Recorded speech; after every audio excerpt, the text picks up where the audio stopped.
Пятый номер получает пас. Он продвигается к кольцу и лишь мгновение отделяет команду синих от победы. Трибуны затаили дыхание, бросок и...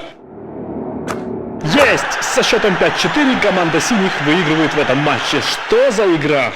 На самом деле, это не игра, это набор Лего из серии Спорт, которая существовала более 20 лет назад. Вы когда-нибудь видели вообще такое? Этот набор отражает то время, когда компания Лего смело бралась за различные эксперименты, которые, к сожалению, не всегда окупались. И сегодня об одном таком эксперименте я и хочу вам рассказать. В начале 2000-х было выпущено множество спортивных наборов, которые позволяли взглянуть на игру по-новому. По сути, это были первые настольные игры Лего. Помимо баскетбола был хоккей, а также футбол, где использовались специальные элементы, позволяющие бить и бросать мяч. И именно с футбольных наборов началась популярность этой серии. Вы могли купить не только набор, но даже декорации, игроков, персонал и многое другое, чтобы расширить возможности своей игры. В 2003 году футбольные наборы были разбавлены такими подсериями, как хоккей и баскетбол. И если хоккей ничем особенным похвастаться не мог, то вот наборы с баскетболом были весьма интересны и разнообразны. Здесь вы также могли докупить себе различные фигурки реальных игроков NBA, например, таких как Шакил О'Нил, Коби Брайант, Тони Паркер и прочие. И кстати, такие фигурки стали первыми фигурками, отражающими реальных людей. Но как заставить мини-фигурку бросить мяч в корзину? Компания Lego решила этот вопрос весьма интересно. Если в футбольных наборах фигурка являлась лишь частью декорации, а удар по мячу наносился специальным элементом, то здесь видоизменили сами фигурки. Во-первых, это коснулось их рук, которые должны были надежно удерживать мяч, а во-вторых, в ногах фигурок появились небольшие пружины, которые позволяют наклонить фигурку и выполнить бросок. И именно благодаря этим новшествам фигурки Lego получили возможность играть в баскетбол, не утратив при этом своего шарма. В состав данного набора входит 10 таких фигурок, 5 игроков синей команды и 5 игроков красной.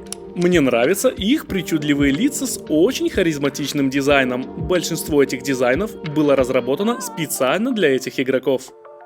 Фигурки располагаются на специальных подставках с вырезом для мяча, что облегчает его захват. Этому также способствуют небольшие углубления на поле, которые позволяют мячу попасть к тому или иному игроку.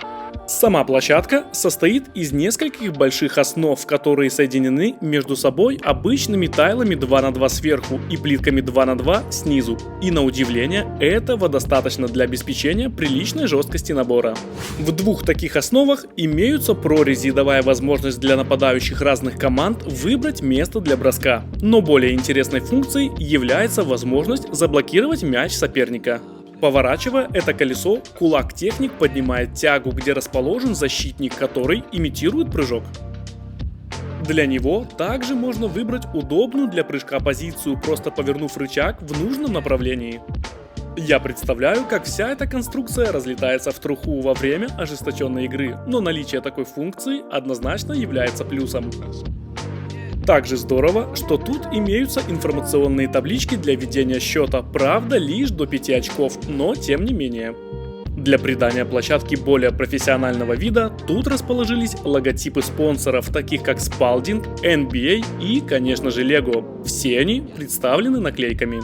В состав набора включены 3 мяча для игры, 2 обычных и 1 с логотипами Spalding и NBA.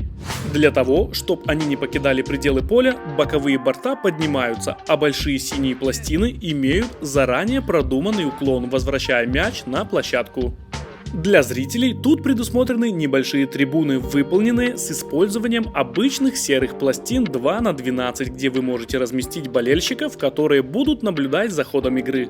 Основным и единственным неудобством являются размеры набора, которые составляют 50 на 30 сантиметров, что серьезно усложняет его хранение.